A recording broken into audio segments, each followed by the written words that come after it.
You hear something once, and you figure it's an isolated problem. Trains sitting on tracks blocking a Pulaski County road. But you hear the same thing again in another county. It's a pretty bad situation. And you start to wonder and watch. So does it shock you when I show you that this train's been sitting here for 8.5 minutes? Not at all. They're going to be here all day. This is a residential road in Scott County. The train tracks cross at Rogers Gap. Just down the track is the Norfolk Southern Rail Yard that flows out of the Toyota plant. It's very busy. The same train came back.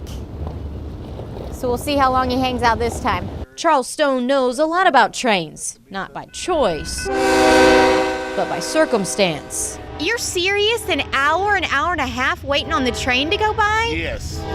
And then if one of the guys...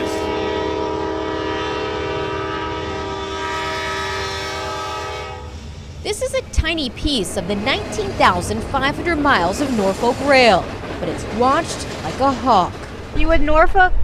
Yes. Yes.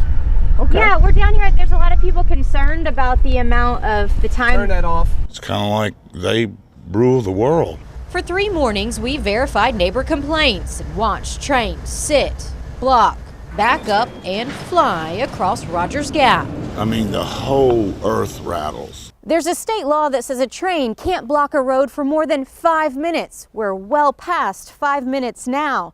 They're breaking the law. We talked to Norfolk Southern spokesperson for Kentucky.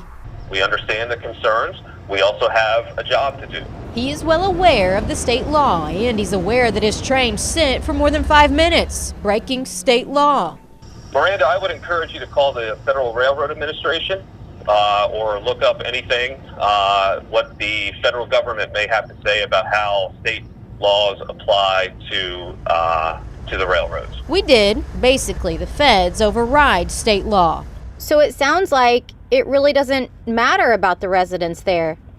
So safety is our top priority, and it's not just about the safety of our train crews or the safety of the cargo that's on those trains, but it's also about the communities in which we operate. Let's talk about the safety of the community. And there is the railroad tracks. The assistant director of Georgetown EMS is under the impression that Norfolk Southern's dispatch lets Scott County Dispatch know when they are blocking Rogers Gap Road.